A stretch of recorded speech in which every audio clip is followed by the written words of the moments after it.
Thank you for tuning in to your one and only Track and Field Bleacher Report. I'm your host, the official track head here, coming to you with this weekend's recap of the NCAA Division I Track and Field men's and women's, because this is going to be a short video, so I'm doing both in the same video. This is the recap for this weekend, this past weekend. Starting off, I just want to say thank you to everyone who watched my viewer feedback video that I posted last week.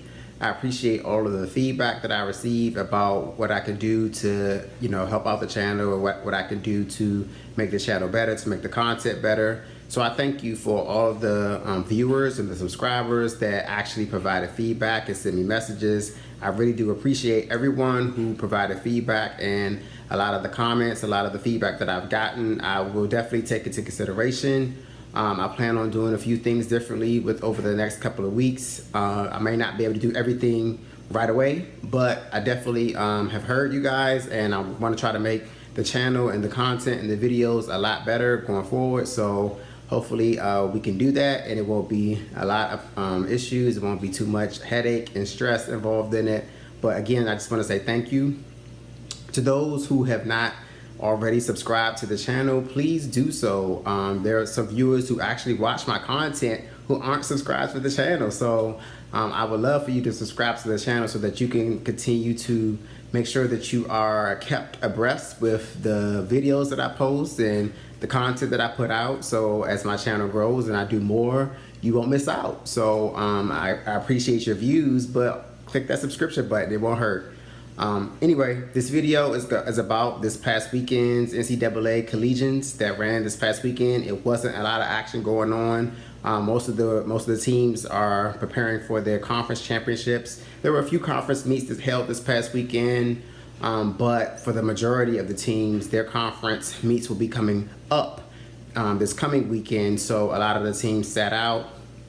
There were a few last chance qualifier meets because after this coming weekend, there'll be no more opportunities for individuals to post qualifying times for indoor nationals. So this weekend that just passed, there was a few meets, like at Arkansas, they had their last chance qualifier, and Notre Dame had their Alex Wilson Invitational. So a few teams traveled to meets like that. I think Texas Tech had a meet also. So a few teams travel, a few individuals, actually the whole team didn't travel, but a few individuals travel to those meets to try to get, better times or better marks put down so that they could try to qualify for nationals in a couple of weeks. So anyway, getting to it, the men's 60 from this past weekend, we had the top time this past weekend actually came from Kendall Sheffield from Ohio State. He's technically a sophomore for Ohio State, but he just made his collegiate debut 2 weeks ago for Ohio State. He graduated high school in 2015. He sat out. He went to Blinn Community College, but Blinn doesn't have a track and field program, so he sat out 2016 and 2017, and he just actually made his collegiate debut 2 weeks ago for Ohio State. He ran 671 2 weeks ago in his collegiate debut, so he sat out for 2 years. He came out of high school actually as a hurdler. He ran 13:42 in the 110 hurdles, and he ran 36:34 in the intermediate 300 hurdles. So that was a pretty good time. He came out of high school as a hurdler. In his very first meet after 2 years of sitting out of competition, he ran 671, and this past weekend he ran 663, which that was his second meet ever as a collegian. So Kendall Sheffield, again, his name is Kendall Sheffield. He's from Ohio State, and he's going to be definitely one to watch out for. His story, I don't know the backstory for him, but again, to graduate high school in 2015, sit out 2 years, you go to a community college, but your community college isn't one of the community colleges that have a track and field program, so you're not running competitively.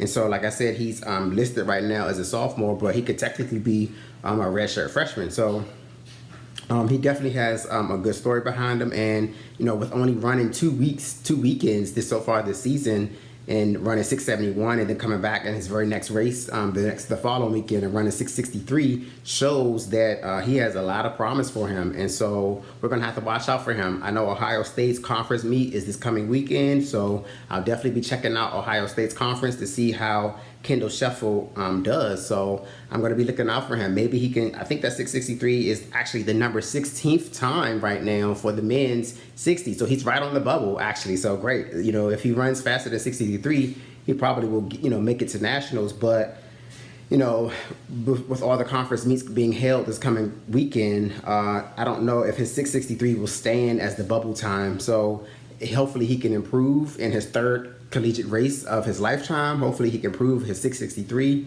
and he can run faster than that, and he can qualify for nationals, because I would love to see him be able to make it, you know, with I'm sure with all of the struggles with the adversities he may have had to endure over the last couple of years. So shout out to Kendall Sheffield from Ohio State. And actually now Ohio State has quite a few athletes in the men's 60. Ohio State has Nick Gray, who I've talked about already on this channel. Nick Gray in this past weekend in the same race, actually he ran against Kendall Sheffield, but Nick Gray has a season PR of 666 so far this season. Zach Bazile from Ohio State has also run 668. We have a freshman, Eric Harrison, who's run 673. And Jeffrey Hulan, who's also a freshman, he's run 679. So Ohio State has quite a few sprinters. They're showing that they have some sprint depth going on out in Ohio State. So we're going to have to watch out for them. They could potentially have a really good 4x1 this outdoor season. But Ohio State, you know, we're definitely going to have to watch out for them. I've talked about Florida State. I've talked about Texas Tech. I've talked about Houston. So, I mean, Ohio State looks like they can mock it up with you know, with the best of them. So we'll see what Ohio State does this coming season in outdoors. But right now we haven't gotten to outdoors, so we're going to talk about indoors. In the 200 this past weekend, the 200, as I've said week after week, has been one of those events that's slowly progressing. This past weekend, we had a few individuals that tried to put out some times for the season. We had Rai Benjamin from USC, the transfer from UCLA, who ran on USC's record setter 4x4 the other week. He was their second leg that split 44.6. That actually took down Grant Holloway on the second leg. So Rai Benjamin from USC, he ran the 200 this past weekend, and he ran an overall PR in the 200, running 20:55. He ran at the Arkansas's last chance meet at the University of Arkansas against some competitive competition with the Arkansas Razorbacks. At the very same meet, he ran against Kenzo Cotton in the same heat as Kenzo Cotton. Kenzo Cotton ran 20:72, which is now the number 8 time of the season in the 200 on the men's side. Rai Benjamin's time of 20:55 is actually your number 5 time of the season so far. So Rai Benjamin looks like he definitely will qualify for nationals, as well as Kenzo Cotton.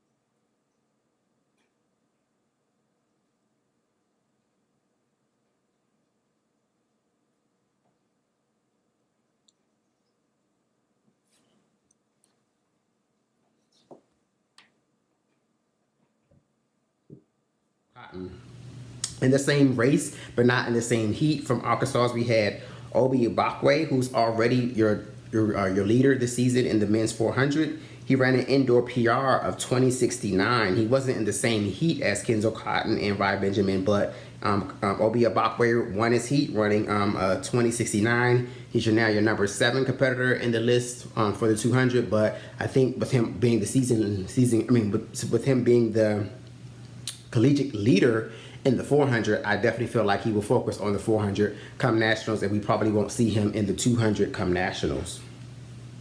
McKinley West from Southern Mississippi, he won the Conference USA meet. So Conference USA also had their conference championships this past weekend. He said he ran an indoor PR of 20:85. So congratulations goes out to McKinley West from Southern Mississippi. Nigel Hill from Rhode Island, he won the Atlantic 10 Conference championships this past weekend. He ran it on a flat track. He ran 21:27, but the conversion for a flat track, that was converted to a 20:90. So he's your number 16 competitor of the season in the men's 200. And McKinley West, who I mentioned just before him, is your number 12 competitor of the season. So, we have a few people breaking the top 16 so far this past weekend. So we see that the men's 200, like I said, is slowly progressing week by week. I think this coming weekend, when most of the other schools run their conference championships, we'll see a lot more times put down in the men's 200 that's going to shake up the top 16, and I'll have a lot more top 16 times we're talking about after this coming weekend. In the men's 400, we had Rayco Schwartz from Arkansas. He ran an individual PR of indoor PR of 46.08. He's now your number 10 competitor for the men's collegiate rankings in 2018.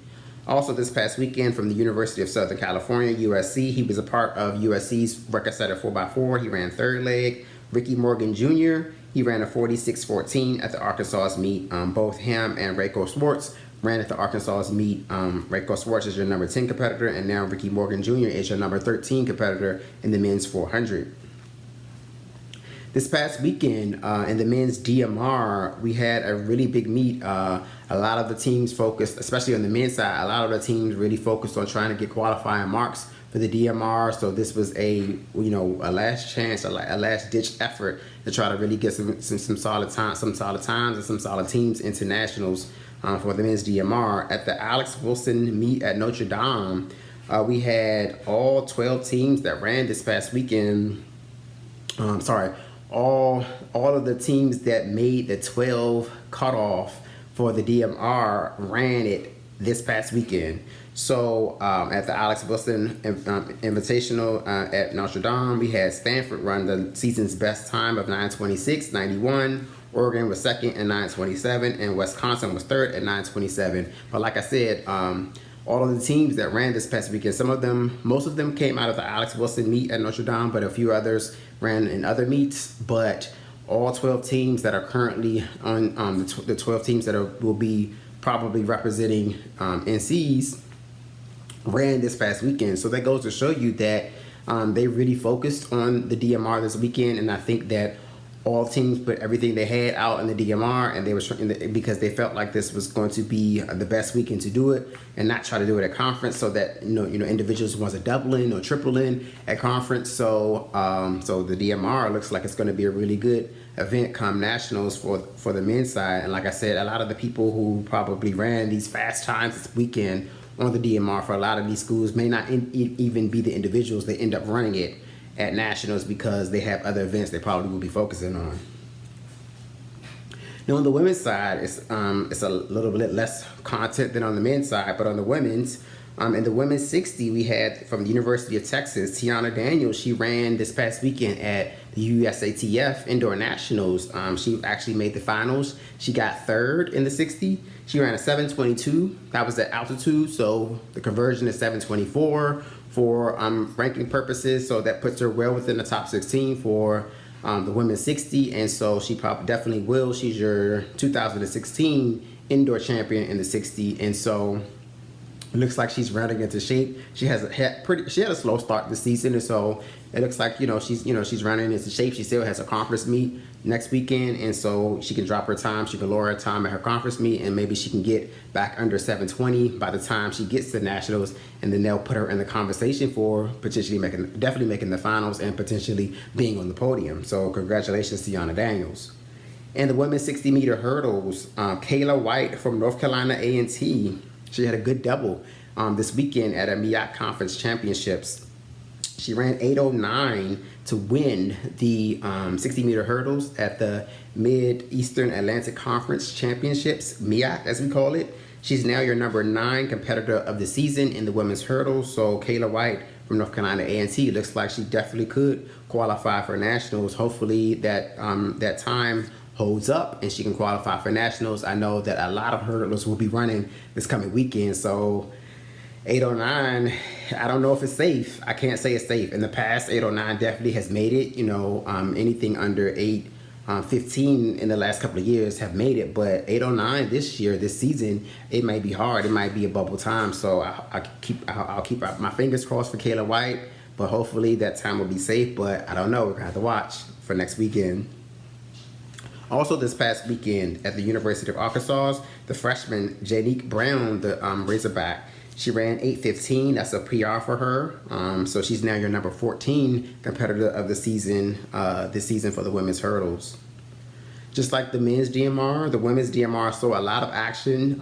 Not the top 2 times, but your number 3 through 12 teams ran this past weekend. So Eastern Michigan is your number 3 team. They ran 11 flat. Indiana, they ran 11 flat as well. They're your number 4 team. And Kansas, surprisingly, Kansas put it out there.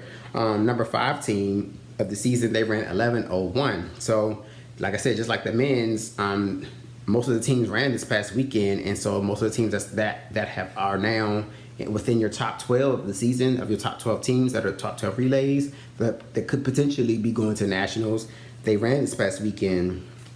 Already we had Stanford, who's your number 1 team, that ran 10:58 a few weeks back. They didn't run the DMR this weekend. And Oregon, who ran like a month ago, ran 11 flat.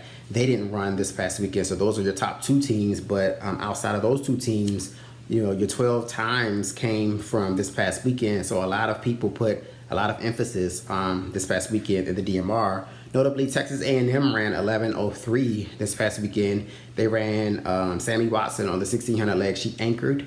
Jazmine Fray ran the 1200 leg. Glorisha Carter ran the 400 leg, and I think her name is Brittany Parker. She ran the 800 leg, and I think they ran like 11:03, which puts them, I think it was like 8 or 9 for the season. So Texas A&M, they could definitely be a representative in the women's DMR. I don't know if Texas A&M would run Jazmine Fray and Sammy Watson at the DMR at nationals, because they'll be running the 800, and they probably will need them for the 4x4. So that's a lot. That's a lot on the plate for them. So I don't know if they will focus on the DMR or focus on the 4x4. So